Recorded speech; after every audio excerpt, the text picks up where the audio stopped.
Men who strangle are the most dangerous people on this fucking planet. Once a man puts his hands around a woman's throat, he may as well raise his hand and say, I am a killer, because he is no longer a domestic violence issue. He is a public health crisis. He is more likely to kill his intimate partner, his children, and police officers. When a man strangles a woman, he is not just exerting physical force, he is demonstrating his willingness to take human life. If you have been strangled by your partner, you are 750% more likely to be killed by that man.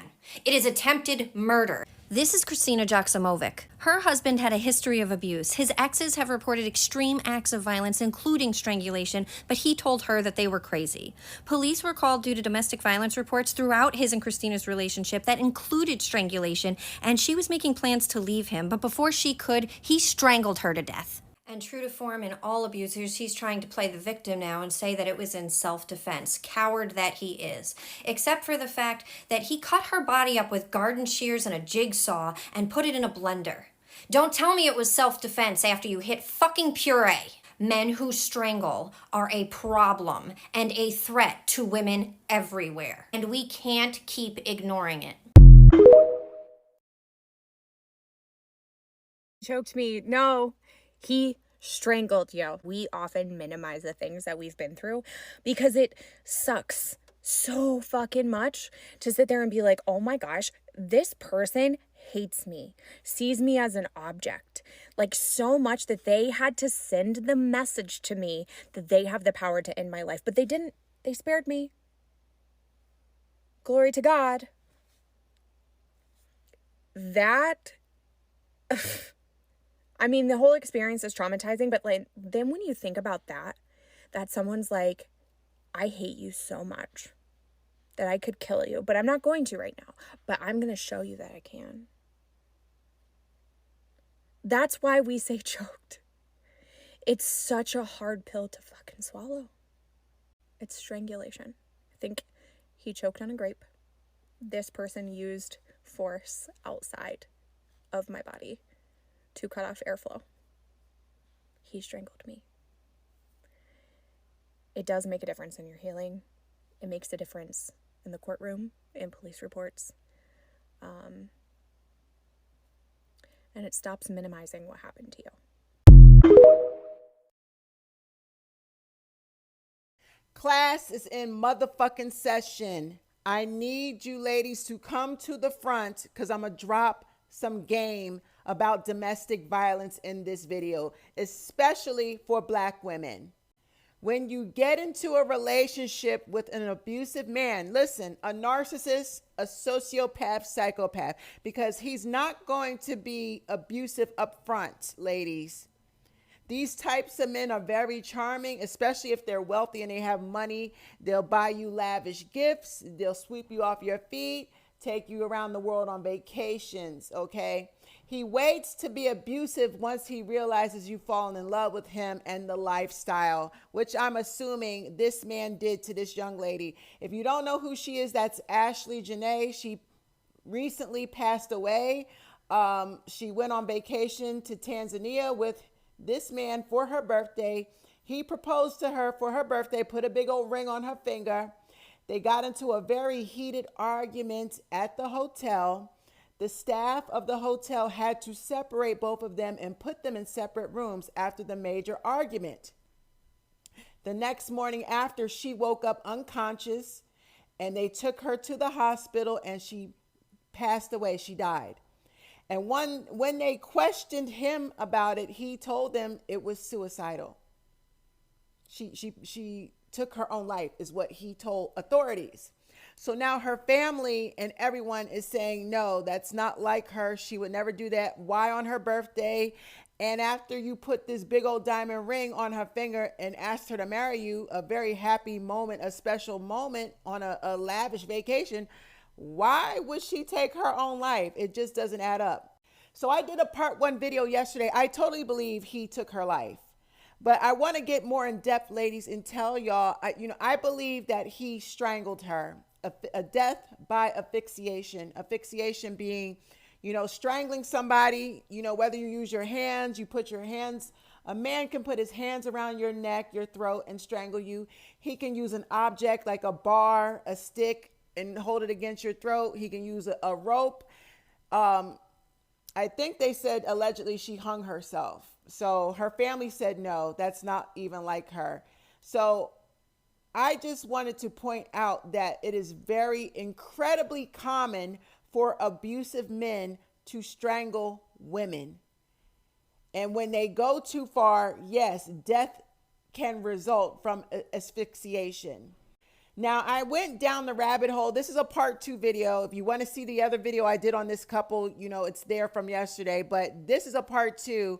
I went down the rabbit hole with both of them.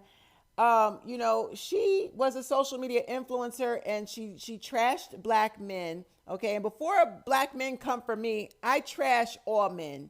I trash abusive men. Okay. I just don't trash black men for the sport of it. I go after specific abusive black men. Don't twist my words. Don't start with me. My platform is built to educate people about narcissistic abuse, which is 100% emotional abuse. And in addition, these emotional abusers also physically assault their victims and financially abuse them. So don't twist my words. Do I believe he put his hands on her? 100%. Like I said, I do believe she was strangled. And maybe he didn't intend to wipe her out. Maybe he did. The bottom line is, when I went through her social media, she had a smart mouth. She's very mouthy. I don't know if y'all went through her tweets. You saw how she would clap back at people. This girl got a mouth on her. Most of us black women do. You can't tell a black woman to shut up and she not say something back unless she's real shy or whatever. So what got me to thinking was my last relationship in 2019, which was very abusive. Me and my ex got into a heated argument and I told him straight up, I'm gonna leave you. I grabbed my keys to my car and I went to go to the door. I was leaving because I'm like, I don't feel safe. I don't like your energy. He was very aggressive. Yes, he's a jailbird. This is somebody I went to high school with. Somebody that played basketball with my baby brother on the basketball team. Somebody I would never imagine putting their hands on me because he's a childhood friend, a childhood sweetheart. Boy, did I underestimate him. Because we reconnected later on in life. And this is why I tell ladies, never, ever date anybody from your childhood past. Never. It's never. It usually means he fucked up in life. He made a lot of bad choices and he's coming back around. He's spinning the block and trying to fuck up your life. I tried to leave when I felt his energy getting aggressive, his voice, you know, his tone, his body language. I did not feel safe around him. I grabbed my car keys to leave. The nigga blocked the door, body slammed me to the ground, the hardwood floor. The back of my head, my back slammed me. He took both his hands and strangled me. And I remember he had no shirt on. He was very sweaty. And I kept trying to push him up off of me and my hands was sliding off of him because he was sweating that bad. I thought he was going to take me out. I thought that was it for me. The end results, my voice went hoarse. His fingerprints were deeply embedded. You could see where he dug his fingers. I was bruised. His fingerprints left bruises in my throat. I was sore for a couple of weeks. And yeah, you know what it was? He didn't like that I was speaking up for myself, talking back. This was a man from the South. He saw his father beat his mother. Men in the South believe that women should be submissive. So his daddy never allowed his mama to talk back. His daddy beat the fuck out of his mama. So he thought he was going to do that to me. No, I'm not your mama. So when I spoke up for myself, he felt threatened because he was losing the argument, losing the conversation. He saw I was about to walk out the door and leave him. And like narcissistic men, they hate to lose control over their victims. He blocked me from leaving, body slammed me, and strangled me to silence me, to dominate the argument. That point being said, I believe she had a smart mouth. I read her Twitter, her tweets. She clapped back all the time. This girl had a smart mouth. Now, that's not justification for anyone to assault her, but I believe they've been having problems and he was getting fed up of her mouth. And, you know, because he's a psycho, I said he's a psychopath. He had to exert his dominance over her to shut her up, to humble her. I 100% believe he strangled her. This is the number one tactic that abusive men use when they feel they're losing an argument against a woman or she's about to leave, to get her to be submissive and humble and to shut her fucking mouth.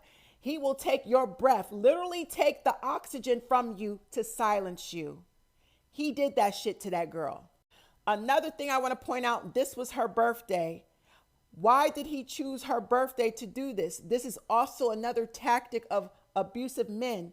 Abusive men love to humble and hurt women on their birthdays. They do this in various ways. He'll either not wish you a happy birthday and ignore your birthday to hurt you. He'll do something. He'll date or cheat on you with another woman on your birthday, lie and promise you to take you out on your birthday and not show up, pull a no-show, or take you out on your birthday and do something to fuck your birthday up, ruin the whole date, ruin the whole night. Abusive men hate to see women happy on their birthday. Unless you're in the love bombing stage where he's trying to sweep you off your feet is the only time you're going to get treated good. Once you're in an established relationship with a narcissist, he will go out of his way to ruin your fucking birthday. This man plotted and strategized to harm this woman because she been checking his ass all throughout the relationship. He did not like her smart mouth and he had to exert his dominance over her. Y'all let me know what you think in the comment section. I stand 10 toes down and we need to wise up and avoid these men. The first red flag. The first time he raised his voice, throw something, punch a hole in the wall, that is your cue to get up out of there. Don't stay to get the gifts, the money. Leave at the first red flag.